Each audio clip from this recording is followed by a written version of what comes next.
Education Eklavya में आपका स्वागत है। आप सभी का स्वागत है एजुकेशन एकलव्य में। प्लीज़ मेरे चैनल को सब्सक्राइब करें, वीडियो को लाइक करें और कमेंट में अपना फीडबैक ज़रूर दें। ये पेपर है environmental science theory into practice phase one, यानी फेस वन है ये, ठीक है। ये कुछ बच्चों के बाद फर्स्ट सेमेस्टर में भी एग्जाम होगा और कुछ बच्चों का सेकंड सेमेस्टर का, जिनका फर्स्ट सेमेस्टर का, जिनका कल कल का एग्जाम है, उनके लिए वो इंपॉर्टेंट वीडियो बन रही है। थोड़ी लंबी वीडियो होगी, ठीक है। आप इसमें देख लें, थोड़ी लंबी वीडियो होगी, जरूर देखें। जो एग्जाम में आएगा वही चीज़ मैं आपको बता रहा हूँ इसमें, ठीक है। पहला क्वेश्चन बनता है इसमें, पर्यावरण अध्ययन और उसके आवश्यक तत्व का वर्णन कीजिए। क्या तत्व रहे हैं आवश्यक पर्यावरण के, उसके बारे में है बताया गया है इसमें, ठीक है। इस पर्यावरण का मतलब होता है हमारे आसपास का वातावरण, ठीक है, जिसे पर्यावरण कहते हैं। आसपास की जैसे पेड़ पौधे जीव जंतु मिलके पर्यावरण का निर्माण करते हैं, ठीक है, पर्यावरण बनाते हैं। ये दो शब्दों से मिलके बना है, परि और आवरण। यानी परि का मतलब होता है चारों तरफ, हमारे चारों तरफ। आवरण का मतलब होता है घेरा हुआ, यानी हमारे चारों तरफ के जो वस्तुएं हैं, चीज़ है, पेड़ है, पौधे हैं, जीव जंतु जानवर है, उनसे घिरा हुआ वातावरण पर्यावरण कहलाता है, ठीक है। इसमें आप एक बात ध्यान रखें, प्रकृति तत्व जिसमें चारों ओर से प्राणी जगत को घेरा हुआ है, यानी जो जीव जंतु से घिरा हुआ है, पर्यावरण कहलाता है। हमारे चारों ओर का वह परिप्रेक्ष्य या जिसमें हम, आप, अन्य लोग, जीव जंतु रहते हैं, जैसे पेड़ पौधे जानवर आदि, पर्यावरण कहलाता है इन सबको। जिसे मिट्टी में पड़े पौधे उगते हैं, बीज अंकुरित होते हैं, हम जिस धरती पर आवास का निर्माण करते हैं, हम जिस धरती पर आवास का निर्माण करते हैं, प्यास लगने पर जो जल हम मतलब पी रहे हैं, ग्रहण कर रहे हैं, जिसे आयु उपस्थित है, मतलब ऑक्सीजन, जो हम खुद ऑक्सीजन का उपयोग कर रहे हैं, ठीक है। इन सब पहाड़, रेगिस्तान, नदी, तालाब, जो चट्टान, जो सूक्ष्म जीव आदि है ना, सब मिलकर पर्यावरण का निर्माण करते हैं ये सब, ठीक है। यानी हमारे आसपास का वातावरण पर्यावरण कहलाता है। ये दो शब्दों से मिलके बना है। पर्यावरण का जो परि है, यानी जो पर्यावरण है, जो यहाँ देखें, जो पर्यावरण है, परि और आवरण, यानी परि का मतलब होता है चारों तरफ, आवरण का मतलब होता है घेरा हुआ या ढका हुआ पेड़ पौधे से, ठीक है। शब्द का युग है। परि का अर्थ होता है चारों तरफ और आवरण का अर्थ होता है घेरा हुआ। प्रकृति में जो चारों ओर से परिप्रेक्षित है, यानी जल, वायु, मृदा, पेड़ पौधे, प्राणी, ये सभी पर्यावरण के अंग हैं, ठीक।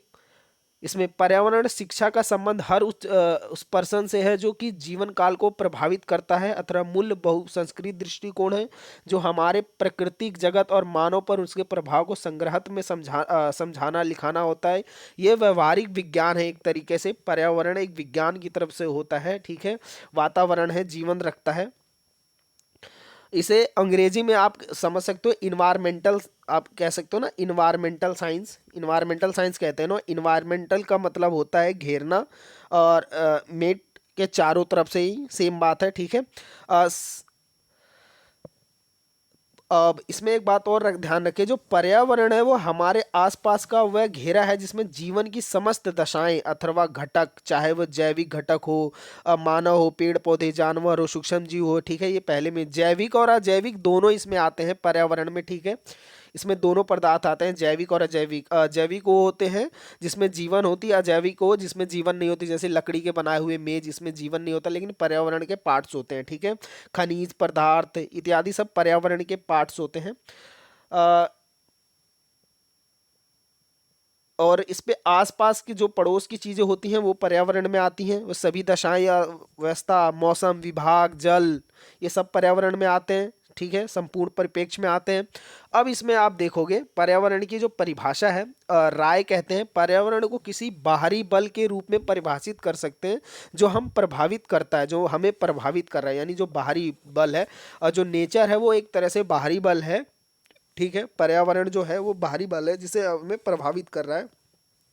डगलस एंड हॉलैंड्स, ये दो ऐसे विचारक हैं जो पर्यावरण शब्द है उस सभी ब्रह्म ताकतों, प्रभावों, अवस्थाओं का वर्णन करने के लिए इस्तेमाल होता है जो जीवन के जीवों के जीवन, प्राकृतिक अवस्था और वृद्धा विकास परिकल्पना को प्रभावित कर रहा है, ठीक है ना।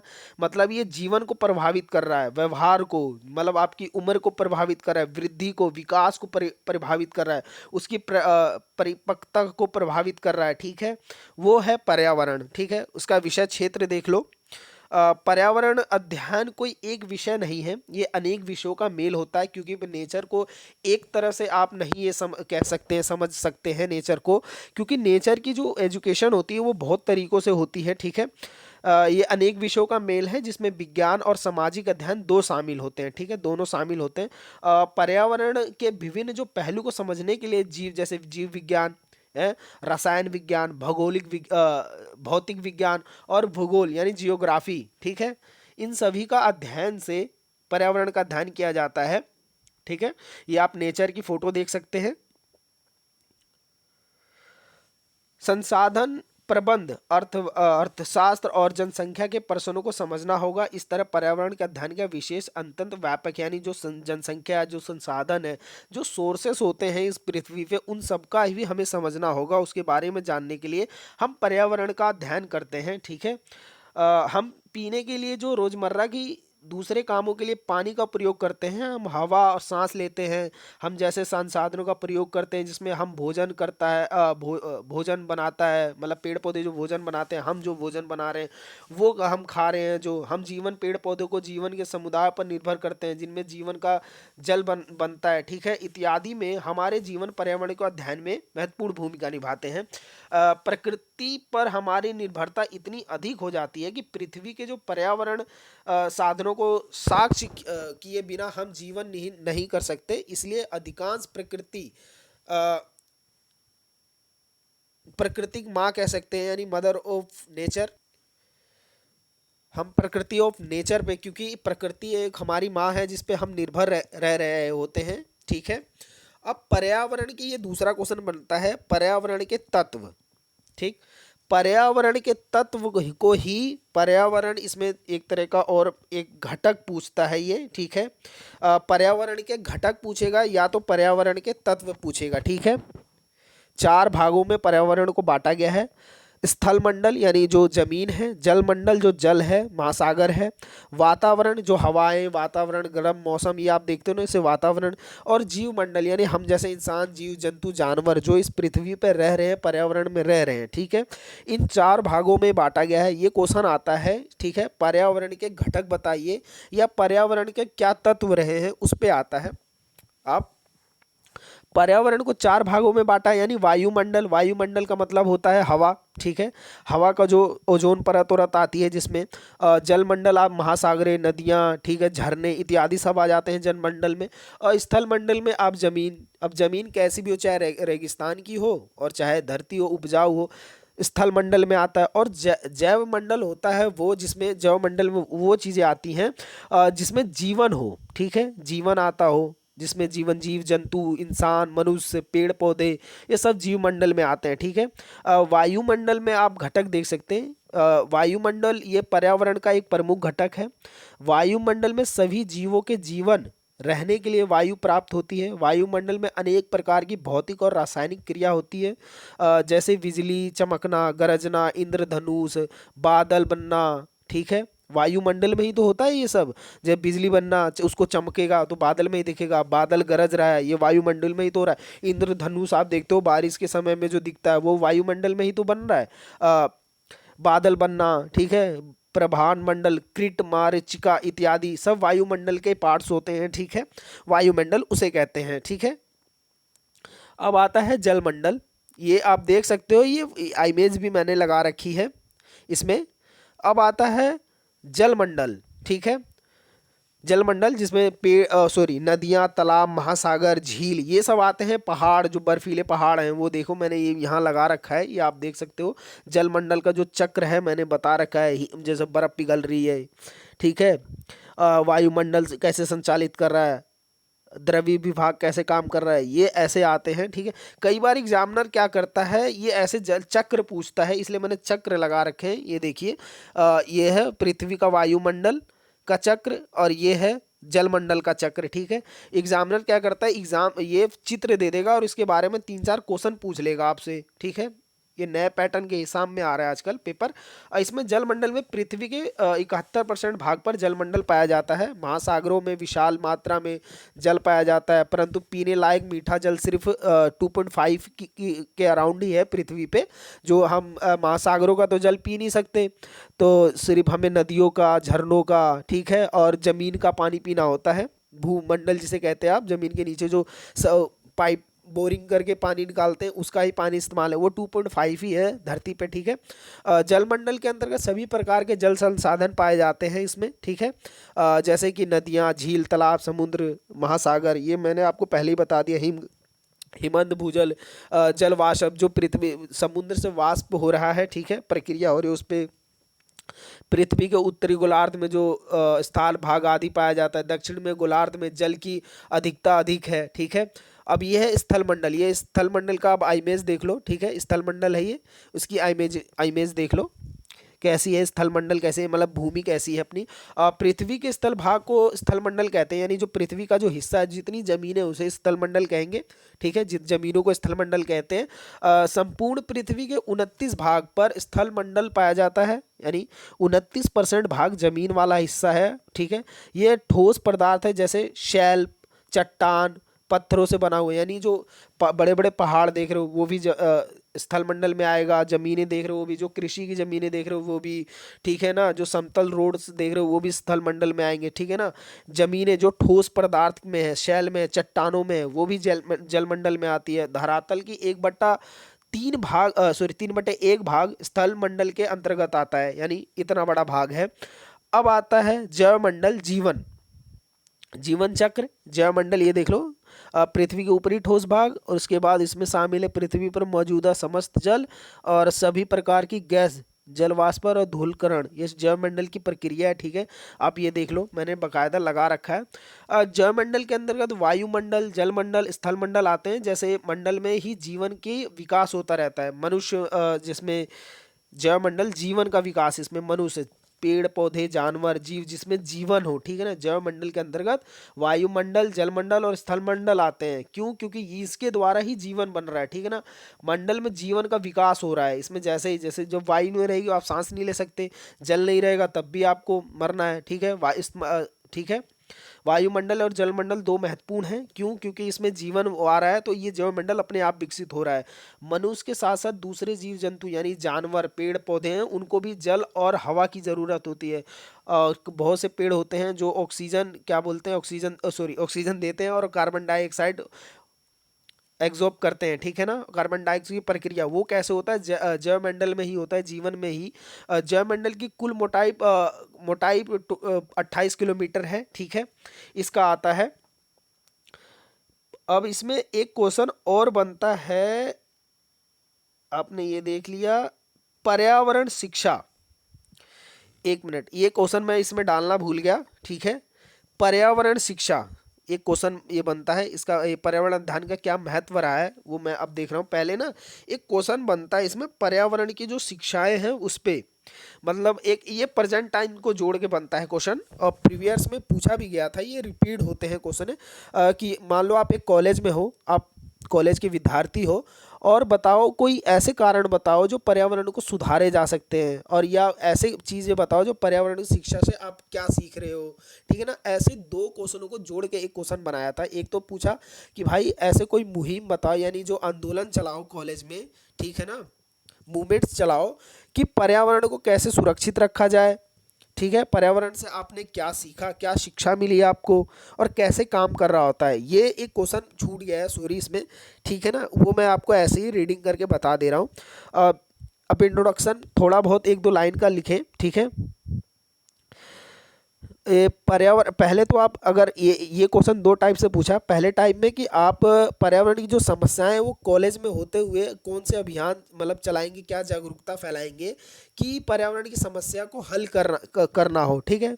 लोगों को पहले तो आप ये बताएं कि समस्याओं के बारे में जागरूक करें कि पर्यावरण से इन पे ऐसे प्रभाव पड़ रहे हैं, बुरे प्रभाव पड़ रहे हैं, बर्फ़ पिघल रही है, पेड़ पौधे अधिकतर ना काटे जाएँ, ठीक है। ऐसे प्रेजेंट पर इन्वायरमेंटल साइंस को प्रेजेंट टाइम में इन्होंने जोड़ दिया है, ठीक है। पर्यावरण उसमें जुड़ी समस्याओं के बारे में बुनियादी जानकारी देना, ठीक है।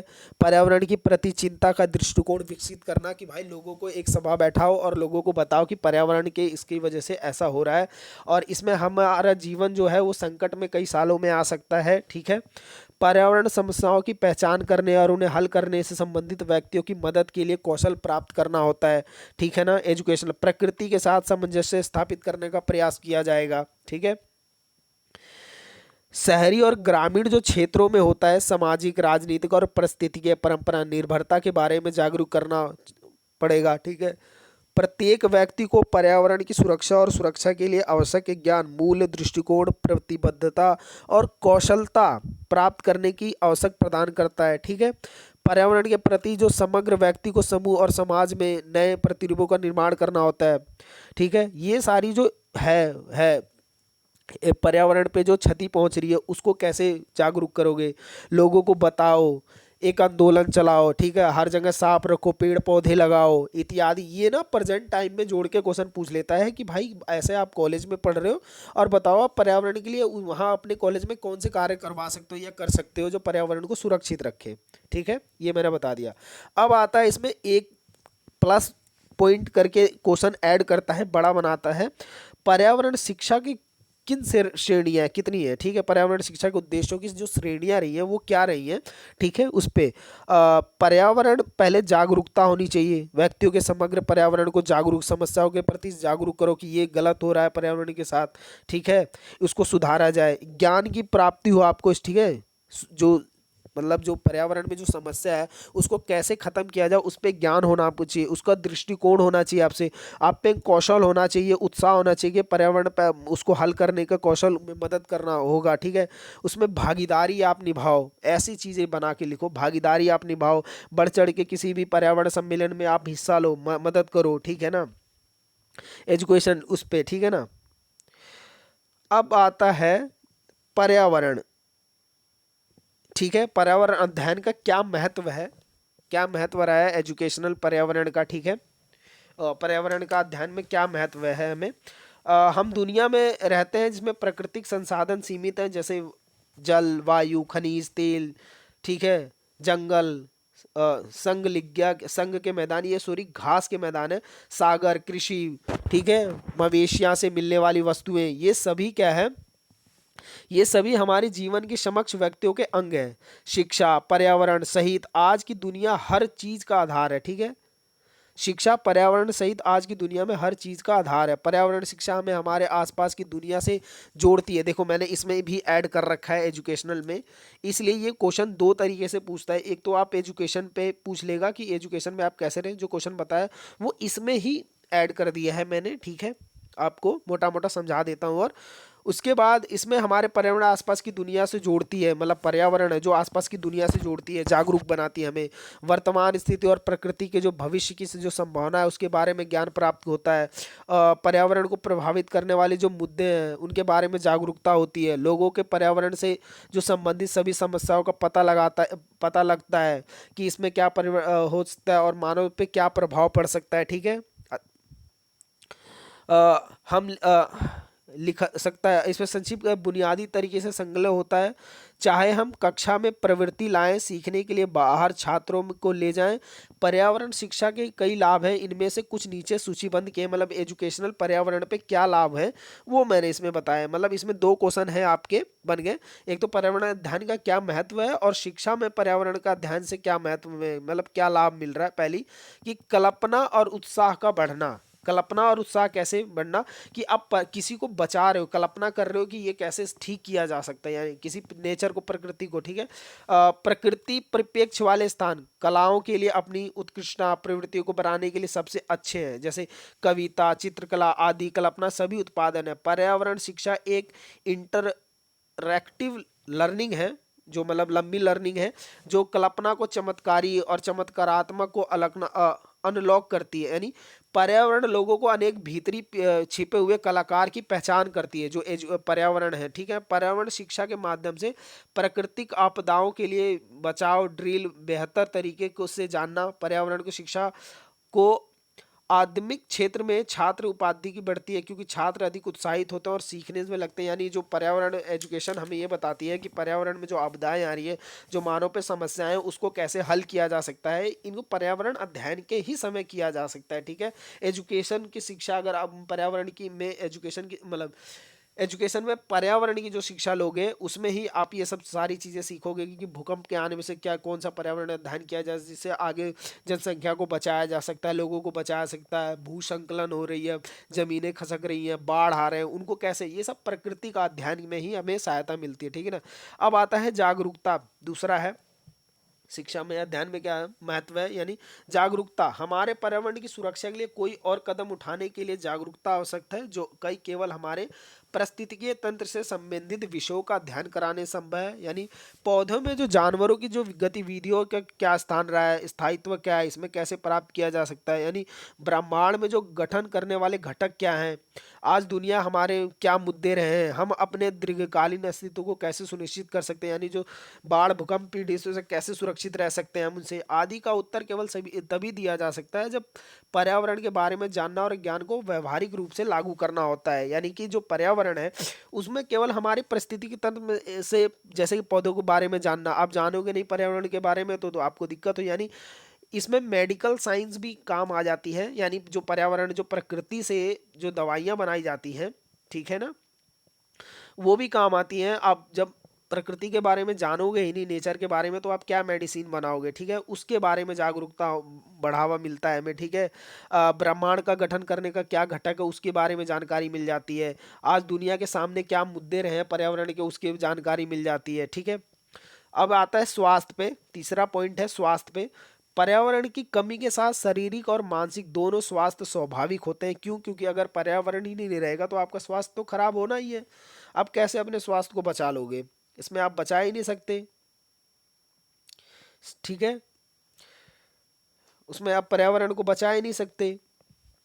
स्वास्थ्य पर्यावरण शिक्षा कुछ स्वास्थ्य समस्याओं को हल करने की मदद करती है। ठीक है, अब मदद तो कैसे कि आमतौर पे बच्चों को मोटापे, अपवाद और ध्यान घाटे के विकास में देखी गई है। यानी बीमारियां जो बच्चों में आजकल पड़ रही हैं वो पर्यावरण को अगर नुकसान पहुंचोगे, आप देख लो पर्यावरण को, पेड़ को काट दो, आप सांस नहीं ले पाओगे, अस्थमा की बीमारी हो जाती है अक्सर लोगों से, क्योंकि अगर पेड़ पौधे अधिकतर रहेंगे तो वहाँ जहाँ अधिकतर पेड़ रहेंगे, ठीक है, वहाँ पर ऑक्सीजन का लेवल एकदम परफेक्ट रहेगा, मेंटेन रहेगा, और जहाँ पेड़ पौधे कम रहेंगे वहाँ ऑक्सीजन कम रहेगी। ठीक है, जिससे लोगों को ऑक्सीजन जब कम रहेगी तो बीमार तो पड़ना ही है आपको। पर्यावरण के लाभों में से एक ये है कि कक्षा की सीमाओं के बाहर होता है। ठीक है, छात्र प्रवृत्ति की शांति और उपचार शक्तियों का अनुभव कर सकते हैं। छात्र की प्रकृति में उजागर उसके और उन्हें बाहर सीखना, पर्यावरण के बारे में जानना, स्वास्थ्य के बारे में जानना है, वो पर्यावरण पोषण, पर्यावरण शिक्षा, अच्छी पोषक, सौंदर्यशीलता, प्रसन्नता, पर्यावरण के प्रति सम्मान को बढ़ावा दे रही है। ठीक है ना, स्थिरता आती है इसमें। ठीक है, स्थिरता आती है। प्राकृतिक साधनों की खपत की वर्तमान दर के स्थान पर यह भविष्य की पीढ़ियों के लिए जीवित रहने के लिए बहुत तेज हो जाएगी। यानी क्यों, जो नेचर है, जो अगर हमने सोर्सेस अभी खत्म कर दिया है, सभी एग्जाम खत्म कर दिए सोर्सेस को, जो खनिज है उसको खत्म कर दिए, तो आने वाली पीढ़ियों को तो कुछ मिलेगा ही नहीं। ठीक है ना, इन सब की जानकारी हमें मिलती है कि कितने सोर्स हैं, उसमें कैसे बांटा जा सकता है। ठीक है, और आगे कैसे बचाया जा सकता है। यह जटिल पर्यावरण मुद्दों को हल करने के लिए आवश्यक ज्ञान और कौशल बताता है, जो लोगों को अत्यधिक शोषण का प्रक्रियाओं को समझने को मदद करता है, अनुसार कार्य करता है। यह उन तरीकों के बारे में सिखाता है जो हमारे पर्यावरण को भविष्य के लिए स्वास्थ्य और टिकाऊ रखने के लिए कार्रवाई कर रहे होते हैं। ठीक है, अब अगला है ऊर्जा। ठीक है, ऊर्जा, ऊर्जा के बारे में। ठीक है, नवीन ऊर्जा के स्रोत क्या रहे हैं। ठीक, ऊर्जा हमें क्यों आवश्यक है, ऊर्जा हमें क्यों जरूरत है। ठीक है, ऊर्जा के बारे में अब जान लो, जिसमें से क्वेश्चन पूछे जाते हैं। ऊर्जा दो प्रकार की होती है, एक पारंपरिक और एक गैर पारंपरिक। पारंपरिक में वो आते हैं जो जैसे कोयला, तेल, प्राकृतिक गैस जो परंपरा से चले आए हैं, बाबा दादा परदादा के जमाने से चले आ रहे हैं, जैसे कोयला पहले लकड़ी से ऊर्जा बनाए, ठीक है ना, तेल, प्राकृतिक गैस, इसके सब उदाहरण हैं, ईंधन, ठीक है ना, कच्चा माल। ये जो ऊर्जा के जो स्रोत हो वो पारंपरिक से चले आ रहे हैं। और गैर पारंपरिक का मतलब होता है जो आधुनिक ऊर्जा है, जैसे कि परमाणु ऊर्जा, पवन चक्की ऊर्जा, जलीय ऊर्जा, सौर ऊर्जा, ठीक है। इन सब में भी क्वेश्चन पूछे जाते हैं कि सौर ऊर्जा का क्या महत्व रहा है, सौर ऊर्जा कैसे बनती है, ठीक है, सौर ऊर्जा का कैसे प्रयोग किया जाता है, जलीय ऊर्जा कैसे बनती है, क्या प्रयोग है, पवन ऊर्जा का क्या प्रयोग है, नाभिकीय ऊर्जा यानी परमाणु ऊर्जा का क्या प्रयोग है, ठीक है ना। ऊर्जा के नवीन स्रोत, नए स्रोत जो खोजे गए हैं उनके बारे में है, ठीक है। पर्यावरण शिक्षा लोगों को नवीनीकरण ऊर्जा के महत्व को समझाती है, ठीक है। पेट्रोल, डीजल आदि जैसे ये ऊर्जा, इसके बारे में, ठीक है, आप देख लो आगे भी इसको इसके बारे में पढ़ेंगे, ठीक है। पेट्रोल, डीजल आदि जैसे ऊर्जा के कई नवीन स्रोत हैं। प्रदूषण से प्रमुख स्रोत है, क्योंकि ये प्रदूषण ज़्यादा फैला रहे होते हैं। अक्षय स्रोत जैसे ऊर्जा, पवन ऊर्जा, पानी ऊर्जा, नाभिकीय ऊर्जा, जल ऊर्जा, ठीक है, ये प्रदूषण नहीं करते हैं और पर्यावरण को ज़्यादा नुकसान नहीं पहुंचाते, ठीक। इसका प्रयोग करते हुए जो परमाणु सॉरी सभी जो आधुनिक ऊर्जा है, जो गैर पारंपरिक ऊर्जा है, उसको पर्यावरण शिक्षा में प्रोत्साहित किया जाता है, क्योंकि ग्लोबल वार्मिंग के खिलाफ लड़ाई में जरूरी है कि गैर पारंपरिक ऊर्जा को इस्तेमाल करना, क्योंकि ये ज़्यादा प्रदूषण नहीं फैलाते। इसके अलावा जो लोग पर्यावरण का अध्ययन करते हैं वो लोग प्रकृति के महत्व के बारे में शिक्षित करते हैं, जो लोगों को ग्रहण शिक्षा पारंपरिक तकनीक का अवरण कराते हैं, ठीक है। ये पर्यावरण का क्या महत्व है वो प्रत्यक्ष अप्रत्यक्ष आप खुद ही देख लेना, ठीक है। अब आता है ऊर्जा, ये चैप्टर आप ना देखें, ठीक है, ये अब सिर्फ इंपॉर्टेंट क्वेश्चनों पे ध्यान रखें आप। नवीनीकरण ऊर्जा और अनवीनीकरण ऊर्जा में अंतर बताइए, ठीक है, ये एग्जामिनर पूछता है। ऊर्जा के स्रोत देख लिया आपने।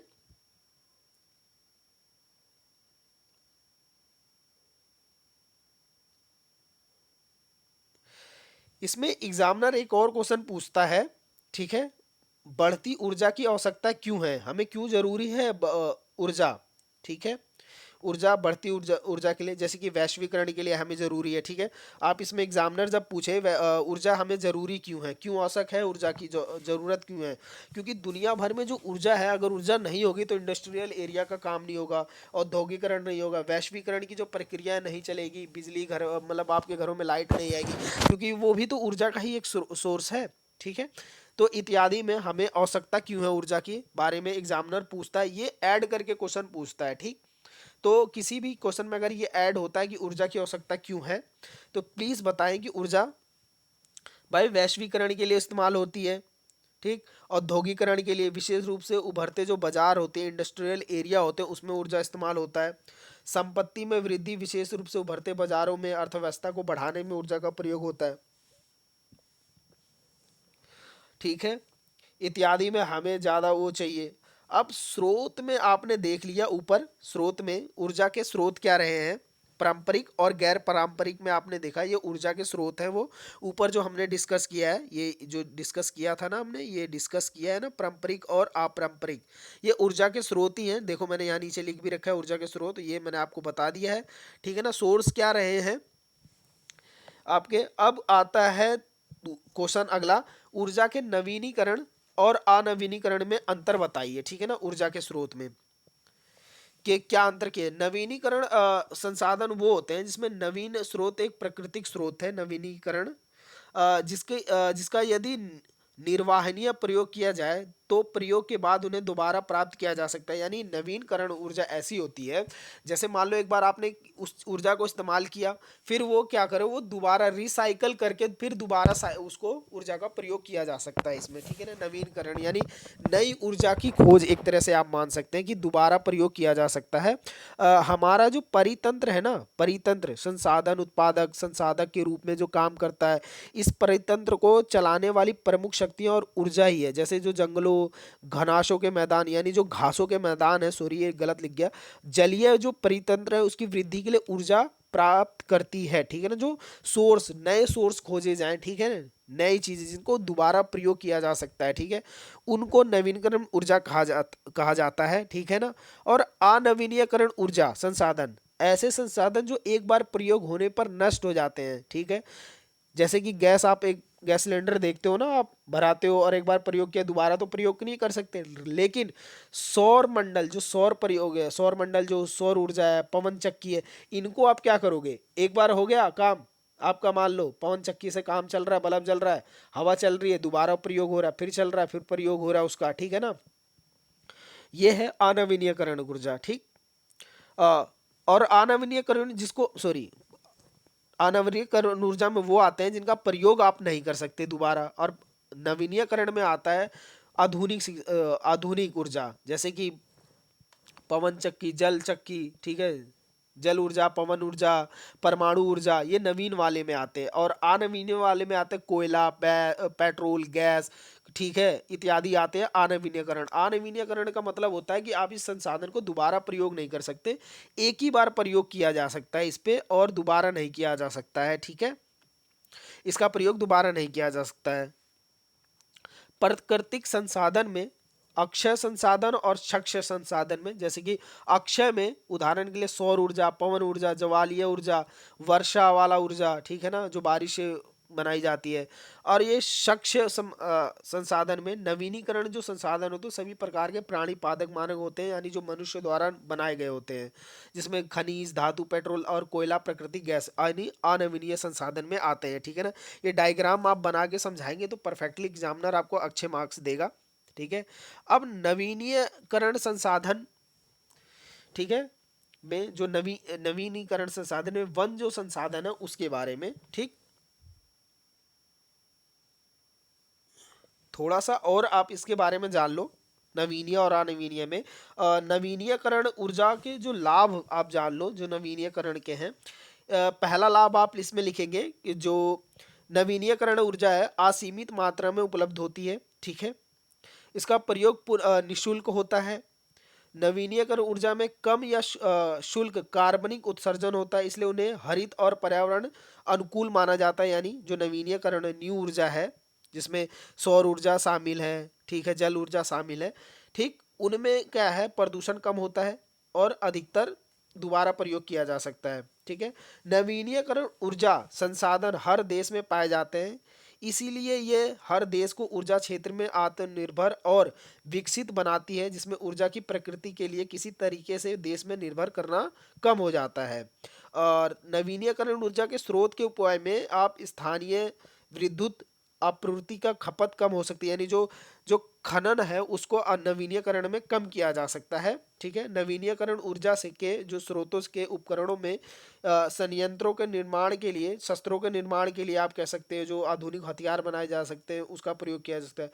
रोजगार अवसर प्रदान करने में मदद कर सकती है, ठीक है, जो कोई लोगों को रोजगार प्राप्त कर सकते हैं इसमें नवीनीकरण ऊर्जा में। अब नवीनीकरण ऊर्जा के जो नुकसान क्या होते हैं, जो नवीनीकरण ऊर्जा है इसके नुकसान क्या हैं, इस चीज के नुकसान क्या है, ठीक है, नवीनीकरण ऊर्जा के क्या नुकसान है, इसके नुकसान है। पहला नुकसान है इसमें संयंत्र स्थापित करने के लिए प्रारंभिक निवेश की उच्च लागत, इसमें बहुत पैसा लगता है, यानी मशीनें बनाना, उसको इत्यादि, लेबर, पार्ट्स मशीनों के लगाना, इंडस्ट्रियल एरिया में खपत करना, पैसा बहुत ज़्यादा लगता है। यानी गैर उपलब्धता, सौर प्रकाश केवल जब दिन में ही धूप हो, यानी गैर उपलब्धता का मतलब है 24 घंटे उपलब्ध नहीं रहेगी, जब तक सूरज, मान लो सौर ऊर्जा का प्रयोग कर रहे हो तो जब तक सूरज रहेगा जब तक आप ही उसका प्रयोग कर सकते हो, उसके अलावा नहीं, ठीक है। स्थानीय पर्यावरण के संशोधन के साथ साथ जैव विविधता की, वन की हानि, जैसे पुनर्वृद्धि ऊर्जा के लिए बांध, ठीक है, बनाए, अगर बांध बनाओगे तो पर्यावरण को तो काटना ही पड़ेगा, पेड़ काट रहे, क्योंकि कहीं किसी नदी किनारे बांध बनाओगे तो पेड़ तो उजाड़ना ही पड़ेगा ना, तभी तो बांध बनेगा, और उसके बाद वो सोर्स लगाओगे ऊर्जा उत्पन्न करने के लिए, ठीक है ना। अनवीनीयकरण, जिसे अब नीचे वाला दूसरा वाला है अनवीनीयकरण, ऊर्जा के अनवीनीकरण स्रोतों में और प्रयोग में आसान होता है, ठीक है ना, ऊर्जा का जो अनवीनीकरण के स्रोत में भी और प्रयोग स्रोत सस्ते सस्ते और प्रयोग में भी आसान होता है। अनवीनीकरण स्रोत का कम संसाधन, यानी यूरेनियम से बड़ी मात्रा में ऊर्जा उत्पन्न हो जाती है इजीली से।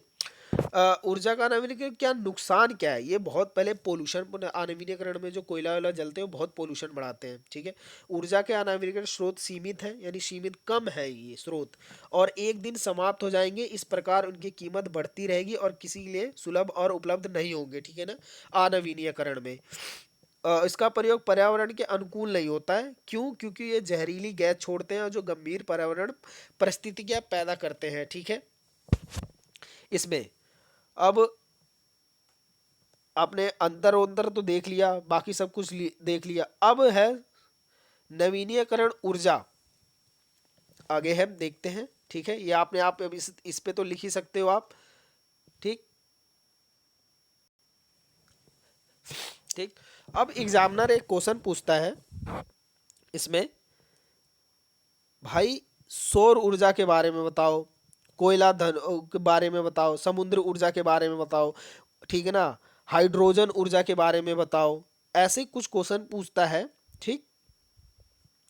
पवन चक्की के बारे में ऊर्जा के बताओ कैसे बनाई जाती है, सौर ऊर्जा के बारे में बताओ, ठीक है। यानी ये जो नवीनीकरण ऊर्जा होती है उसके बारे में, नवीनीकरण ऊर्जा में जैसे कि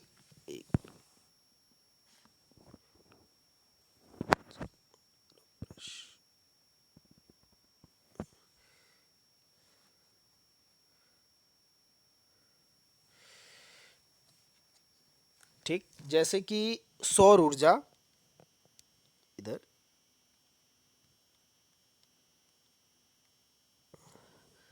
सौर ऊर्जा,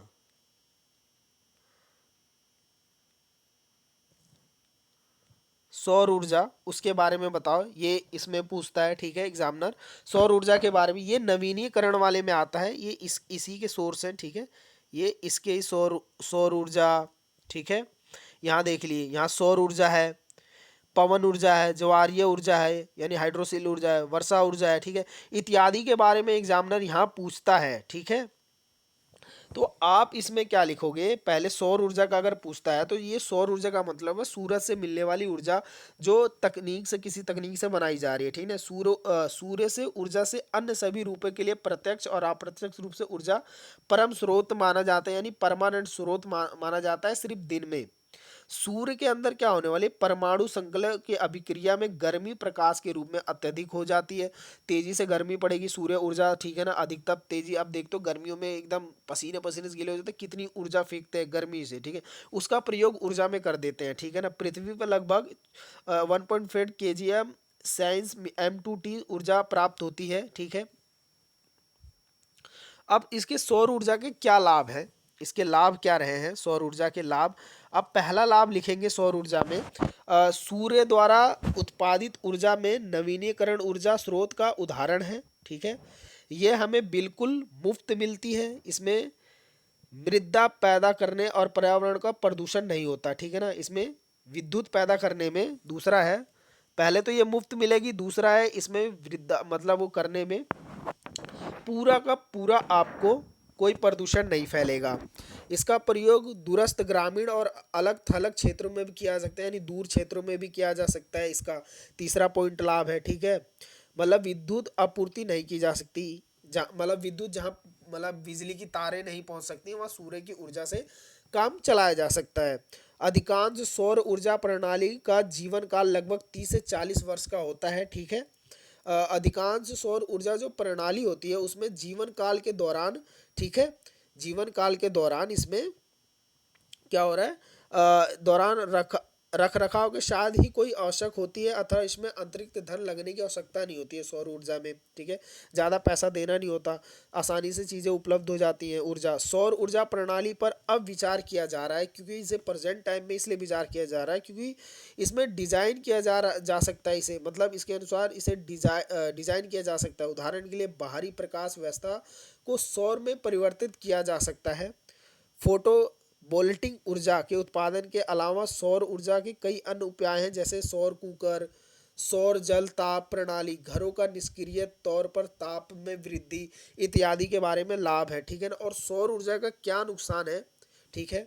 अब एक तो लाभ आपने लिख दिया, फायदे लाभ, अब आता है नुकसान। नुकसान अब आता है इसका नुकसान सौर ऊर्जा का। तो पहला नुकसान है इसमें, सौर ऊर्जा का प्रयोग केवल दिन के समय में किया जा सकता है, दिन में ही प्रयोग किया जा सकता है। बादल छाने के बाद इसका प्रयोग कहाँ हो सकता है। दूसरा नुकसान है, सौर ऊर्जा कई बार अविश्वसनीय हो सकती है, यानी ढंग से काम नहीं कर सकती। कम धूप निकलेगा तो आप उसमें क्या कर लोगे। पृथ्वी की सतह तक पहुंचने वाले सूर्य के प्रकाश की मात्रा, स्थान, दिन के समय, वर्ष के समय और मौसम की अन्य स्थितियों के साथ बदलता रहता है, यानी मौसम बदला तो आप सूर्य की किरणों का इस्तेमाल नहीं कर सकते।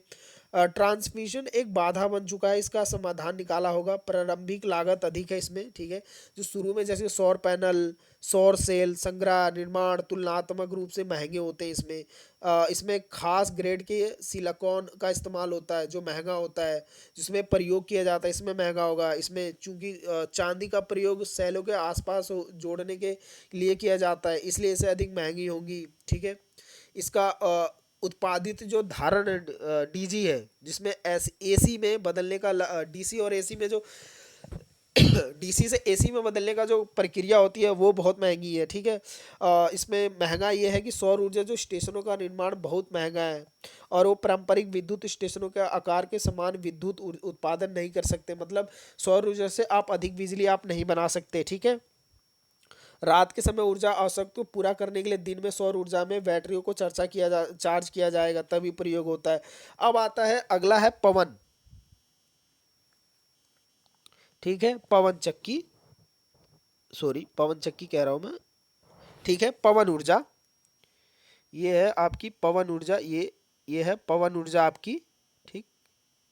इसके बारे में पवन ऊर्जा के बारे में, ठीक है। ये है पवन ऊर्जा। पवन ऊर्जा में आप देखो हवा से बनाई जाती है सब कुछ, ठीक है। इसमें आप ये लिखेंगे हवा से चलने वाले जो पंखुड़ी आप पवन देखते हो ना, बड़े बड़े पहाड़ों के बीच में बड़ी बड़ी पवन चक्कियां चल रही होती है, पंखुड़ियाँ, 3 पंखों वाले पंखे चल रहे होते हैं, उससे ऊर्जा बनाई जाती है, ठीक है। इसे जिसे पवन ऊर्जा कहते हैं, उससे बिजली बनाई जाती है, उसके बाद लोगों तक पहुंचाया जाता है। पहला, हवा मुफ्त है, इसलिए आधुनिक तकनीक की मदद से कुशलता को प्रयोग किया जा सकता है, ठीक है। इसलिए प्रयोग किया जा रहा है क्योंकि हवा एकदम सही चल रही है, ठीक है। पवन ऊर्जा की बात करेंगे हम इसमें ये रहा पवन ऊर्जा, उसकी बात करेंगे। पवन ऊर्जा में आप एक तो हवा मुफ्त है, आधुनिक कुशलता से आप क्या करोगे, इसका प्रयोग कर सकते हो। जल विद्युत अपघटन द्वारा हाइड्रोजन का उत्पादन के लिए पवन ऊर्जा का भी प्रयोग किया जा सकता है, ठीक है। इसका प्रयोग दूरदराज ग्रामीण और अलग थलग क्षेत्रों में भी किया जा सकता है। मतलब अलग थलग क्षेत्र का मतलब कोई क्षेत्र यहाँ है 2 किलोमीटर पे, कोई 10 किलोमीटर पे, वहाँ पे भी इसका भी प्रयोग किया जा सकता है, बस हवा होनी चाहिए, ठीक है। इसका प्रयोग पर उत्पादन, फार्मिंग, जल और अन्य घरेलू उद्देश्य जैसे थ्रेसिंग, विंडोइंग, लकड़ी की लॉग लॉग मतलब लकड़ी के जो आप देखते हो ना, पेड़ों को काट के जो लकड़ी के लंबे लंबे आरी मशीन में काटते हैं, आपने गांव में देखा होगा चलते, उसका प्रयोग कर सकते हैं चलाने के लिए, ठीक है, लकड़ी काटने के लिए। एयर एयर रोजनेटर चलाने के लिए, बैटरी चार्ज करने के लिए आदि के लिए पवन चक्की का प्रयोग किया जा सकता है, यानी दूर दराज क्षेत्रों में ऊर्जा आपूर्ति का अच्छा तरीका है। विंड फार्म का प्रयोग राजस्व उत्पादन के लिए किया जा सकता है, यानी किसी को कंपनी को ऊर्जा देने के लिए प्रयोग किया जा सकता है, क्योंकि यह पर्यटकों को आकर्षण का केंद्र हो सकता है। यानी कि पर्यावरण के लिए जो पवन चक्की चल मतलब पवन पंखुड़ियाँ घुमा रहा है, ऊर्जा बना रहा है, वो है आप उसके लिए पर्यटकों के लिए आप कर सकते हो। इकोनॉमिक्स मिलेगा, पैसे आएंगे उससे, पर्यटक घूमने आएंगे तो। पवन टाइमब्रोन के बीच की भूमि का सभी भी खेती के लिए प्रयोग किया जा सकता है, विशेष रूप से कृषि क्षेत्रों में, क्योंकि पवन टाइबाइन बहुत ऊंची हो सकती है और प्रत्येक टाइबाइन भूमि का केवल एक छोटा सा टुकड़ा लेती है, ठीक है। बारंपरा होने वाला लागत कम होता है, बार बार होने वाली जो लागत होती है इसमें कम होती है, ठीक है। अब इसके क्या नुकसान रहे हैं आप ये देख लीजिए। इसमें इसमें क्या नुकसान रहे हैं, इसमें नुकसान क्या रहे हैं, इसमें नुकसान क्या रहा है, पवन चक्की में क्या नुकसान रहा है, ये नुकसान है। नुकसान क्या रहा है? पहला है पवन ऊर्जा का मुख्य नुकसान हवा की अविश्वसनीयता है। क्यों? क्योंकि हवा ही नहीं रहेगी तो आप चलाओगे किससे? पहला है कि जो उसकी पंखुड़ियाँ होती हैं उसको घुमाने के लिए, जो पवन ऊर्जा बनाने के जो पंखे लगे होते हैं उसको घुमाने के लिए 15 किलोमीटर घंटे यानी 2.5 मीटर सेकंड की आवश्यकता होती है। यानी जो हवा चल रही है तेजी से उसकी आवश्यकता होती है। स्थिति करने वाले को प्रकृति की समस्या का सामना करना पड़ता है। यानी आप इसको अगर लगा रहे हो तो आप प्रकृति की जो समस्याएं हैं जैसे कि भूकंप, ठीक है, जमीन खसक गई, जमीन खसकेगी तो पंखुड़ियाँ सारी टूट जाएंगी, पूरा खम्भा का खम्भा टूट जाता है, ठीक है ना। वर्षा, अब बारिश हो रही है तो इलेक्ट्रॉनिक सामान पे अगर पानी गिर गया तो खराब हो जाता है, ठीक है, नुकसान होता है इससे। विद्युत प्राप्त मात्रा उत्पन्न करने के लिए कई पवन टाइम को बड़े पैमाने पर आवश्यकता होती है। यानी बड़े पैमाने पे क्यों आवश्यकता होगी? क्योंकि अगर आपको जितनी बिजली चाहिए वो उससे ज़्यादा अधिक में ये पवन चक्की आपको लगानी पड़ेगी, ठीक है ना। पवन टाइपराइटर के ब्लेड टेलीविज़न रिपेयर्स या बिल्डिंग टेलीफोन कंपनियों द्वारा प्रयोग किए जाने वाले माइक्रोवेव संचार में संक्षेप कर सकते हैं। यानी जो टेलीफोन है, इंडस्ट्रियल जो टावर है, अगर पंखुड़ी घूम रही है उससे जो कनेक्शन आसपास हो रहे हैं टावरे में जो जा रहे हैं उससे कट जाता है कनेक्शन, उसे वो प्रॉब्लम कर सकता है। स्थान के लिए बड़े पैमाने में भूमि की आवश्यकता होती है। यानी अगर आप पवन चक्की लगा रहे हो तो बहुत बड़ी भूमि की आवश्यकता होगी कि जहाँ ढेर सारे लगाने पड़ेंगे, ठीक है ना। और ये पक्षियों झुंडों का पालन के दौरान टाइवन के ब्लेड से पक्षी मर जाते हैं, क्योंकि जब इसकी इतनी तेजी से ब्लेड घूम रही होती है तो हवा के दबाव में पंख कभी होता है, क्या होता है कि जो पक्षी उड़ रहे होते हैं वो उनसे पंखुड़ियों से टकराएंगे और ख़त्म हो जाएंगे। हवा के दबाव से ही बहुत से जो हल्के पक्षी होते हैं वो मर जाते हैं, ठीक है। पवन जनरेटर आकर्षक दृष्टि होते हैं और अत्यधिक शोर करते हैं, यानी बहुत ज़्यादा शोरगुल होगा, ये नुकसान है इसका। अब आते हैं, ठीक है, पवन फार्म के लिए प्रयोग क्षेत्र अक्सर खुले मैदान पर तटस्थ और ज़मीन महंगी होती है, इसीलिए इन्हें नुकसानदायक है लगाने के लिए, ठीक है। अब आता है भाई जल विद्युत, पानी से बिजली जो बनाई जाती है वो कैसे? स्वच्छ ऊर्जा स्रोत है पूरी तरह। अब भारत में भी कई जगह जल, ये जल वाला जल विद्युत है, ये है जल विद्युत, विद्युत, ठीक है, जल विद्युत है, ये नवीनीकरण ऊर्जा वाला ही जल विद्युत है, ठीक है। जल विद्युत में पहला है, पहले जल फ्री मिल रहा है, आराम से अपना लगा लो, कोई खर्चा नहीं है ज़्यादा, ठीक है, मतलब खर्चा तो है लेकिन बाद में खर्चा नहीं है। इसका प्रयोग सिंचाई के लिए किया जा सकता है। जल का प्रयोग पीने के लिए स्रोत के में किया जा सकता है। विशेष रूप से राजस्थान और गुजरात के रेगिस्तान में रहने वाले लोगों को पीने का जल उपलब्ध कराता है ये, ठीक है, जल विद्युत के द्वारा ही। ये बिल्कुल गैर पारदर्शी यानी प्रदूषण नहीं होता इसमें, जीवन लंबा रहता है इसका, परिकल्पना पर रख रखाव की लागत कम रहती है इसमें, मुद्रास्फीति में अप्रभावितता रहती है, ठीक है। बाढ़ को नियंत्रित करने और गैर वर्षा के मौसम में सिंचाई और अन्य प्रयोग के लिए जल उपलब्ध कराने में मदद कर सकता है। यानी बाढ़ आए, भूकंप, सिर्फ बाढ़ आती है, ज़्यादा पानी भर जाता है तो उसके लिए चिंता की ज़रूरत नहीं है, उसको कन्वर्ट कर देते हैं, ठीक है। एक बार बांध बनाने के बाद ये स्थिर और विद्युत पैदा कर सकता है, मतलब एक स्थिति तक विद्युत पैदा कर सकता है, ठीक है। विद्युत की ज़रूरत के आधार पर गेट खोलने और बंद करने जा सकते हैं। साथ ही फाटकों के बंद होने के दौरान बचाए गए जल का प्रयोग विद्युत मांग के अधिक होने पर किया जा सकता है, ठीक है। कई वर्षों ठीक है, कई वर्षों और दशकों तक विद्युत का प्रयोग योगदान देने के लिए बांधों और जलाशयों का निर्माण किया जा सकता है, ठीक है। झील के जल के जमाव का मतलब है कि जब तक विद्युत पैदा करने के लिए जल छोड़ा जाता है तब तक ऊर्जा का स्टोर किया जा सकता है, ठीक है। बांध प्रणाली के द्वारा विद्युत के जो उत्पादन में ग्रीन हाउस गैसेस होती हैं उत्पादन की नहीं होती है, इसमें पर्यावरण को प्रदूषित नहीं कर सकती हैं। अब इसका नुकसान क्या है? जल विद्युत का नुकसान क्या है? आपने लाभ देख लिया, अब नुकसान देख लो। नुकसान क्या है? पहला नुकसान है, इसमें पहला नुकसान है बांधों के निर्माण के लिए बड़े पैमाने पर धन लगाया जाता है, अधिकतर पैसा लगाओगे, ठीक है, बड़े पैमाने पर परिणाम प्राकृतिक पर्यावरण नष्ट हो जाएंगे। बांध स्थल विशेष रूप से, ठीक है, प्राकृतिक पर्यावरण नष्ट हो जाता है। बांध स्थल विशेष रूप से वन कृषि क्षेत्र में वनों की कटाई करोगे तभी तो बांध लगाओगे, ठीक है, वो खराब हो जाते हैं। स्थानीय लोगों को विस्थापन करने का होता है, क्यों? क्योंकि बांध टूट गया तो एक बार पूरा का पूरा गांव डूब जाएगा। बड़ी मात्रा में जल के रोकने के लिए कारण भूकंपीय बढ़ जाती है, यानी बहुत तेजी से कोई बहुत से बांध होते हैं, कमजोर होते हैं, भारी जल प्रभाव को नहीं रोक पाते हैं तो टूट जाते हैं, ठीक है। एक बड़े बांध के निर्माण का परिणाम स्वरूप प्राकृतिक जल स्तर में बदलाव लाता है। क्यों बदलाव लाता है? क्योंकि मान लो पवन चक्की आप मतलब जल बांध बना रहे हो, किसी के जल नदी से तो ला रहे हो, वो डायरेक्शन काट रहे हो दूसरी जगह जाने का, उससे नुकसान होता है। बड़े बांधों के निर्माण से गंभीर भू भागीय क्षति होती है, ठीक है। हाइड्रोजन ऊर्जा, ठीक है, हाइड्रोजन ऊर्जा ये होती है जैसे हाइड्रोजन हवा में जलता है, ठीक है, ये ऑक्सीजन के साथ मिलकर जल बनाता है, भारी मात्रा में ऊर्जा उत्पन्न करता है जो 150 किलो जूल प्रति ग्राम होता है। हाइड्रोजन में उत्पन्न कैलोरी मान होता है और इसीलिए ये एक उत्कृष्ट ईंधन के रूप में काम करती है। हाइड्रोजन विभिन्न अनुसरणों के लिए अच्छा और नुकसान होता है, ठीक है। अब ये हाइड्रोजन वाली भी बात करते हैं, हाइड्रोजन क्या होता है। हाइड्रोजन, ठीक है, हाइड्रोजन ऊर्जा है, इसमें आप जोड़ सकते हैं हाइड्रोजन ऊर्जा।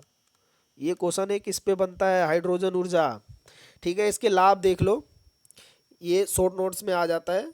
वर्तमान में तरल हाइड्रोजन के रूप में अंतरिक्ष श्रेणियों में ईंधन के रूप में प्रयोग किया जाता है। विद्युत उत्पादन करने के लिए ईंधन शेल में H2 का प्रयोग किया जाता है और ईंधन शेल में विद्युत पैमाने के लिए हाइड्रोस्टाइल के दरबार में हाइड्रोजन के हवा में ऑक्सीजन किया जाता है, ठीक है। पहले बहुत हल्का होने के कारण इस थोक में संग्रहित किया जा सकता है, ठीक है ना, हल्का होता है। इसका नुकसान क्या है? विस्फोट ज़्यादा होता है, ज्वलनशील होता है, जल जाता है ईंधन में, ठीक है। इस प्रयोग में लिए सुरक्षित संचालन आवश्यकता, सुरक्षा ज़्यादा रखना। हाइड्रोजन के भंडार के साथ साथ परिवहन में भी बड़ी कठिनाई आती है क्योंकि आग लगी तो भड़ाम, ठीक है। अगला ऊर्जा है समुद्री ऊर्जा, जो समुद्र से बनाया जाता है, समुद्री ऊर्जा, ठीक है। समुद्री ऊर्जा, समुद्री ऊर्जा जो समुद्र से बनाया जाता है, ठीक है, यानी 70% पानी है इससे। दुनिया में सबसे बड़ा संग्रह क्या है? महासागर ऊर्जा का महत्वपूर्ण स्रोत है। जैसे सूर्य चंद्रमा के गुरुत्वाकर्षण बल से समुद्र ज्वार में अत्यधिक मात्रा में ऊर्जा होती है। और ज्वारीय ऊर्जा क्या होती है इसको, ठीक है, ज्वारीय एनर्जी, ठीक है। महासागरों में जब जल के उठने और गिरने का ज्वार और निम्न ज्वार कहलाया जाता है, यानी जो समुद्र में लहरें उठ रही हैं, फटाफट उठ रही है, गिर रही है, उठ रही है, जल रही है, उससे बिजली जो बनाई जाती है उसे ज्वारीय ऊर्जा कहते हैं। टाइबन को घुमाने के लिए उच्च ज्वार और निम्न ज्वार के बीच मीटर यानी लगभग 5 मीटर के अंतर की जरूरत होती है। 5 मीटर के अंतर पे यानी जो लहरें उठ रही है, बैठ रही है, गिर रही है, ठीक है, उन लहरों से ऊर्जा बनाई जाती है।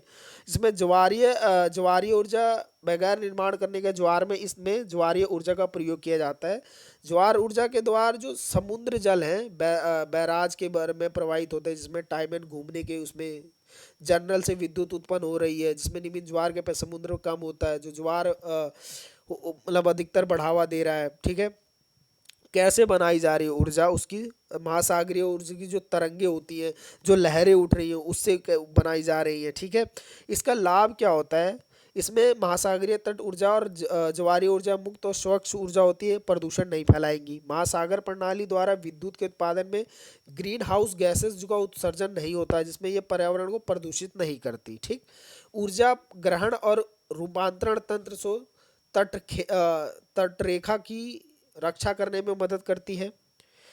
विद्युत का निरंतर उत्पादन होता है क्योंकि ज्वार में दिन के 24 घंटे लहरों का 365 पर दिन की अपनी आती है। नुकसान क्या है? वन्य जीव आवासों के विस्थापन का कारण बनता है। वो कैसे बनता है बताता हूँ मैं आपको। ज्वारीय बैराज के निर्माण से ज्वार के आने से जाने पर निर्भर पारिस्थितिकी तंत्र विनाश का खतरा होता है। ज्वारीय बैराज में लगे टाइवन से गुजरने वाले प्राणी मछलियाँ जो होती हैं वो मर जाती है, मतलब जो नीचे पंखड़ी घूम रही होती है, टर्मिनेटर घूम रहा होता है, उसमें जो मछलियाँ होती हैं उससे मर जाती हैं बेचारी लड़के। महासागरों में ऊर्जा का योगदान केवल उन्हीं क्षेत्रों में किया जाता है, योगदान जो उन क्षेत्रों में किया जाएगा जहाँ उपयुक्त तरंग गति या ज्वारीय प्रभाव होता है, इसलिए उनका अंतर्रोही प्रयोग नहीं किया जा सकता है। ऊर्जा का उत्पादन ज्वार भाटे के दौरान किया जा सकता है, ठीक है ना, ज्वार भाटा के द्वारा ऊर्जा का प्रयोग किया जा सकता है। अब इसमें नुकसान होता है क्या, कि जो प्रारंभिक लागत है वो अधिक आती है, यानी क्योंकि बैराज सिस्टम में लगे जो सिस्टम होता है उसका एक तो उसका प्रयोग करने के लिए बहुत अधिक पैसा खर्च करना होता है। जिन चैनलों पर बैराज बनाया जाता है उनके माध्यम से बड़े समुद्री जहाज़ों की जब आवाजाही में बाधित होता है, यानी ये मान लो समुद्र में बिजली बनाई जा रही है बीचों बीच, ठीक है, अब कोई जहाज आ रहा है तो जो उसके नीचे पंखुड़ी है उसकी पंखुड़ी टकराने जहाज टकराने का खतरा बना रहता है। तूफान के दौरान अधिक तीव्रता वाली लहरें उत्पन्न होती हैं, उससे खतरा होता है, ठीक है। ऊर्जा के स्रोतों में भूतापीय ऊर्जा यानी भूमि से बनाई गई ऊर्जा, ये नहीं, भूतापीय ऊर्जा, भूतापीय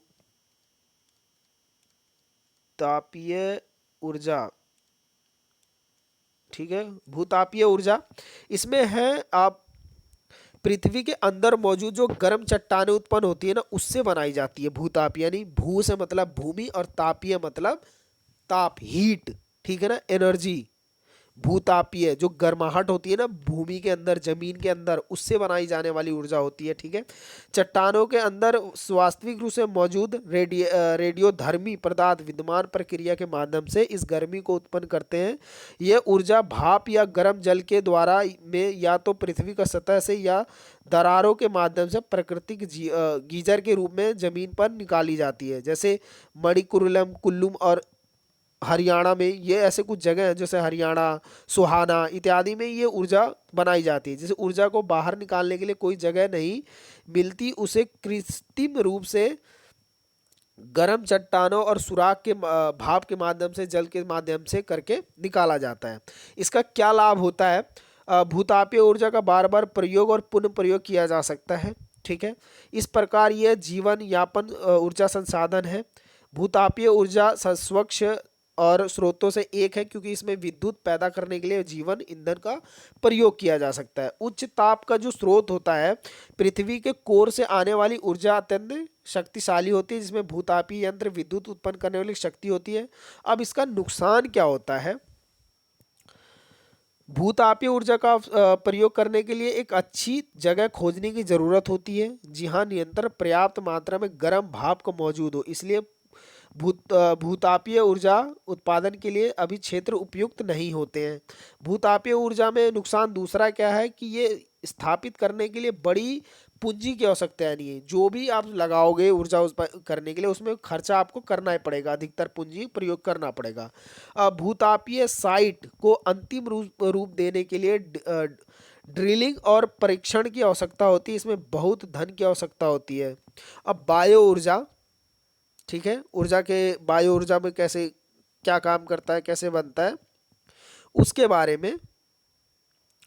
बायो ऊर्जा इसमें देख ले, बायो ऊर्जा है,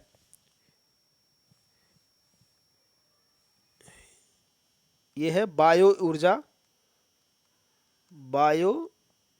बायोमास आप कह सकते हैं, या ऊर्जा या बायो ऊर्जा कह सकते हैं आप, बायो ऊर्जा, ठीक है। पौधों और जानवरों द्वारा इसे जैव या कार्बनिक पदार्थ जिसमें कृषि अपशिष्ट, फल अवशेष, लकड़ी, खाद, मवेशिया, गोबर, सीवीर आदि शामिल होते हैं। बायो ऊर्जा यानी वो ऊर्जा जिसे कचड़े से बनाई जाती है, बायो ऊर्जा, ठीक है। आप देख लो गोबर गैस देखा है, अधिकतर पहले इस्तेमाल होता था गाँव में। गोबर गैस के गोबर के एक गड्ढे में रख देते थे, उसके बाद सड़ाते थे, उसमें किचन हार्वेस्टिंग फल फूल जो खराब हो जाते थे, सब्जियां हो जाती, उसमें फेंक के सड़ाते थे, उससे जो निकलने वाली गैस होती है ना, मीथेन गैस शायद, उससे उसे बायो ऊर्जा कहते हैं, उसके द्वारा ही बायो ऊर्जा बनाई जाती है, ठीक है, जिसका प्रयोग किया जाता है। इसे बायो ऊर्जा का प्रयोग के क्या प्रकार रहे हैं। पहला कृषि औद्योगिक अपशिष्ट बायोम, यानी जो कृषि औद्योगिक अपशिष्ट बायोम में वो आते हैं जैसे गन्ना अवशेष, मूंगफली के छिलके, कपास के डंठल, नारियल के गोले, ये बायो ऊर्जा के कृषि और औद्योगिक उसमें आते हैं। और दूसरा ऊर्जा वृक्षारोपण, इसमें पौधों का प्रयोग किया जाता है, ठीक है ना, भोजन बनाते हैं ना, बायो ऊर्जा एनर्जी एनर्जी प्लांट जिसे जिन्हें कहते हैं, ठीक है, बायो ऊर्जा से परिवर्तित होते हैं, ऊर्जा परिप्रेक्ष्यों के लिए काम करते हैं, ऐसे बहुत से उसमें होते हैं, ठीक है ना, ये बायो ऊर्जा के उसमें है। पेट्रो फसलें, पेट्रो फसलें कुछ पौधे शैवाल, जिसे आप पौधे या शैवाल कह सकते हैं, जो आप देखते हो ना मोटे मोटे पेड़ों पे ऐसे जो बेलें लटकी होती हैं और सी चीज़ें होती हैं जो शैवाल, ठीक है, उनका प्रयोग करके इसका बनाया जाता है। अब इसमें आते हैं लाभ पे। अवशिष्ट या बेकार पदार्थ सामग्री का प्रयोग होता है इसमें। ईंधन उत्पादन का लागत कम होती है। बायोमास जीवन ईंधन की तरह अतिरिक्त कार्बन डाइऑक्साइड का उत्सर्जन नहीं करता, ठीक है। चौथा है विद्युत पैदा करने के लिए बायोमास का प्रयोग विभिन्न प्रकार के ईंधन के निर्माण के लिए किया जाता है। बायोमास ऊर्जा अवशिष्ट प्रदान के लिए लागत को कम करने की मदद करती है। इसके परिणामस्वरूप लैफरिंग का जीवन बढ़ती है। बायोमास ऊर्जा से ईंधन उत्पादन को नकारात्मक लगता है, हालांकि इसमें अपशिष्ट उत्पादनों का प्रयोग होता है इसमें बायोस में, ठीक है। अब इसमें बायोमास ऊर्जा के प्रयोग के जीवाश्म ईंधन में निर्भर में कमी आई है, ठीक है, इधर कमी आ रही है एक मात्रा में। अब इसके नुकसान क्या है? बायोमास ऊर्जा के नुकसान में उत्पादन में मुख्य समस्या पर्याप्त मात्रा में ईंधन इकट्ठा करना, यानी पर्याप्त मात्रा में कहीं तो इकट्ठा करोगे जब ही तो बनाओगे, जब वो चीज़ें नहीं मिलेंगी तो कैसे बनाओगे। ये हमेशा उपलब्ध नहीं रहता, हर मौसम में चीज़ें बदलती रहती हैं, तो वो सारी चीज़ें कहाँ से लाओगे बनाने के लिए। बायोकार्बोरेट का मूल्य खाद्य फसल से अधिक है, इसलिए ये खाद्य उत्पादन में कम कर सकता है। इसके परिणाम से भोजन की कमी और कीमतों में वृद्धि हो सकती है, इसीलिए इसका प्रयोग नहीं हो, नुकसान है।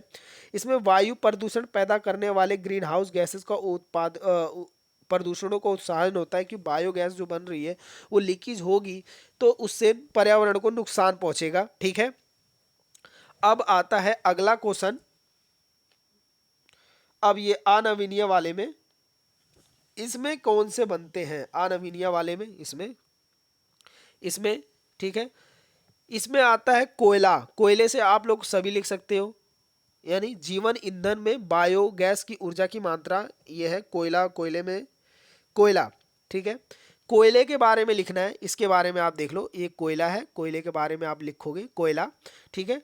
कोयले के बारे में, कोयले से कैसे ऊर्जा बनाई जाती है, कैसे क्या किया जाता है आप, ठीक है, कोयला जलाते हो, उससे हीट उत्पन्न होती है भाप की वजह से। अब पहले ज़माने में जो रेलगाड़ी चलती थी ना भाप से, वो कोयले के द्वारा ही भाप में कोयला को जला के भाप बना के चलाया जाता था, वैसे ही विद्युत बनाई जाती है कोयले से, आप देख लें आप, ठीक है। लाभ क्या है इसके? कोयला एक रेडीमेड आजमाया और परखा हुआ ईंधन है, मतलब एक विश्वास वाला ईंधन है कि हाँ ये काम कर जाएगा। इसमें खदान से निकालने और ऊर्जा में परिवर्तन करने की लागत खर्चा में अपेक्षाकृत सस्ता होता है, ठीक है। कोयला पृथ्वी पर प्रचुर मात्रा में है, तेल या गैस की तुलना में कोयला आपूर्ति का अधिक समय तक जलता है, ठीक है, कोयला अधिकतर समय तक जलेगा। कोयला पृथ्वी पर प्रमुख मात्रा में है, एक स्थान पर अत्यधिक मात्रा में विद्युत पैदा करने की क्षमता कोयला में है, मतलब एक स्थान पे जितनी भी मर्जी अपना विद्युत बना लो।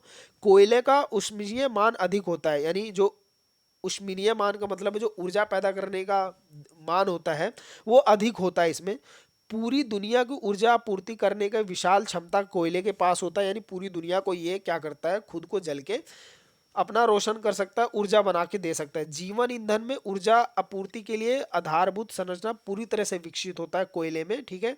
तरल या गैसीय ज्वालीय ईंधन की परिकल्पना आसानी होती है इसमें, ठीक है, पूरी तरह से कोयले में।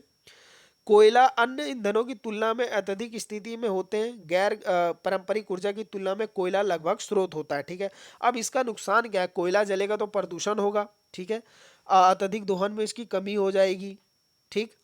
सल्फर ऑक्साइड, सल्फर डाइऑक्साइड के उत्सर्जन से अम्लीय वर्षा का होने का कारण होगा, जो बहुत बेकार होती है फसलों के लिए और इंसानों के लिए। ग्रीन हाउस गैसेस का सहित अन्य वायुमंडल प्रदूषण उत्पन्न करेगा। कोयला की सीमित आपूर्ति है, मतलब कम है, अगर आप ज़्यादा इस्तेमाल कर लोगे तो कैसे काम चलेगा, ठीक है ना। पर्याप्त रूप से कोयले के खनन में भूमि के विस्तृत क्षेत्र का विनाश होता है, ठीक है। ज़्यादा भूमि मतलब खोले कोयला निकालोगे तो श्रमिकों के जीवन को खतरा बना रहता है। मान लो कोयले में आग लग गई तो बुझा नहीं पाओगे, और भी जीवन में जो सांस लेने में दिक्कत होती है, खदानों में काम करने वाले जीवन स्वास्थ्य पे प्रभाव पड़ता है, ठीक है। कोयला खनन की दुनिया की सबसे खतरनाक नौकरी के रूप में मान सकते हैं आप, ठीक है। अब आता है पेट्रोल, ये रहा पेट्रोल, ये है पेट्रोल के बारे में। अब पेट्रोल के बारे में तो इजी लिख सकते हो, पेट्रोलियम से कैसे बनाया जाता है। आप बाइक में तो रोज ही चलाते हो यार, इसमें भी ना पेट्रोल के बारे में कैसे लिख सकते हो, कितना है पेट्रोल, ठीक है। अब पेट्रोल से कैसे ऊर्जा बनाई जाती है। प्राकृतिक गैस के बारे में आप लिख सकते हो एलजीपी, ठीक है। एलजीपी यानी तरलीय पेट्रोलियम गैस, तरलीय पेट्रोलियम गैस का प्रयोग रूप से खाना पकाने, ये तो ठीक है ना। एलपीजी के बारे में यानी जो प्राकृतिक गैस है, आप इस पे में नेचर के बारे में आप लिख सकते हो, प्रकृति से बनाने वाली जो गैस होती है, ठीक है ना। अब नाभिकीय ऊर्जा आता है एक, नाभिकीय ऊर्जा, ये अलग ही क्वेश्चन बनता है इस पे, नाभिकीय ऊर्जा पे। आ, नाभि नाभिकीय यानी परमाणु जो ऊर्जा है, नाभिकीय या परमाणु ऊर्जा, परमाणु परमाणु ऊर्जा, ठीक है। ऊर्जा ऊर्जा ऊर्जा ऊर्जा, ये परमाणु ऊर्जा, ठीक। परमाणु ऊर्जा या नाभिकीय ऊर्जा, आप देखते हो ना। नाभिकीय विखंडन, आप देख लो इसमें ज़्यादा ही सोर्स इस्तेमाल कर रखे हैं इंग्लिश के। आप ना मोटा मोटा नाभिकीय ऊर्जा से कैसे बिजली बनाई जाती है, ठीक है ना, ऊर्जा बनाई जाती है, उसके बारे में आप देख लें। नाभिकीय ऊर्जा अपने उच्च विनाशकारी मूल रूप से जानी जाती है, क्यों, क्योंकि ये परमाणु बम होता है, फटते ही तबाही होगी, ठीक है। ठीक है, ये गैर नाभिकीय, नाभिकीय ऊर्जा को में प्रयोग किया जाता है, गैर नाभिकीय, ठीक है, में प्रयोग किया जाता है। नाभिकीय संलयन से इसकी देखो प्रक्रिया छोड़ दो, प्रक्रिया नहीं पूछता कभी। परमाणु रिएक्टर के घटक, इसके क्या लाभ होते हैं, सॉरी ये रहा, हाँ लाभ क्या है परमाणु में, बहुत कम ग्रीन हाउस गैस उत्सर्जन करेगा, इसलिए ग्लोबल वार्मिंग में योगदान नहीं देता, ठीक है। तकनीकी आसानी से उपलब्ध है, परमाणु ईंधन की बहुत कम मात्रा में बड़ी मात्रा में बिजली उत्पन्न संभव है, क्योंकि छोटे से भी कण से भी परमाणु से बहुत बिजली बनाई जा सकती है। कम परिचालन लगता है, ठीक है। ये ऊर्जा के लिए औद्योगिक रूप से घरेलू जरूरत को प्रयोग सक्षम है, ठीक है। पुनर्साधन पुनः साधन या पुनः चक्रण के माध्यम से परमाणु कचरे को कम किया जा सकता है, यानी इसको रिसाइकल किया जा सकता है। वितरणकारी नुकसान क्या है इसके, वितरणकारी को रोकथाम की प्रक्रिया के रूप में स्थान लगाना होता है, ठीक है। बड़े भूमि ढांचे के स्थान पर केंद्रीय बिजली स्रोत का आवश्यक होता है। ज्ञात अनज्ञात दोनों प्रकार का जोखिम होता है। एक बड़ी विद्यमान अवधि की आवश्यकता होती है। परमाणु ईंधन एक सीमित ऊर्जा होता है। यूरेनियम जिसे आप 30 से 40 साल तक ही चलता रहता है, इसमें स्थान और संचालन में विशेष कौशल की आवश्यकता होती है। क्यों कौशल की आवश्यकता, नहीं बनाओगे तरक्की नहीं रहेगी, तो अगर वो ब्लास्ट हुआ तो पूरी उस दुनिया को ही मिटा देगा, उस आसपास की। खान में स्वास्थ्य और अन्य आपदाएं शामिल होती हैं इसको खोजने में, ठीक है। ठीक, ये वीडियो यहीं तक है। अब नेक्स्ट पार्ट में आपको आगे बताता हूँ, नेक्स्ट पार्ट में, ठीक है।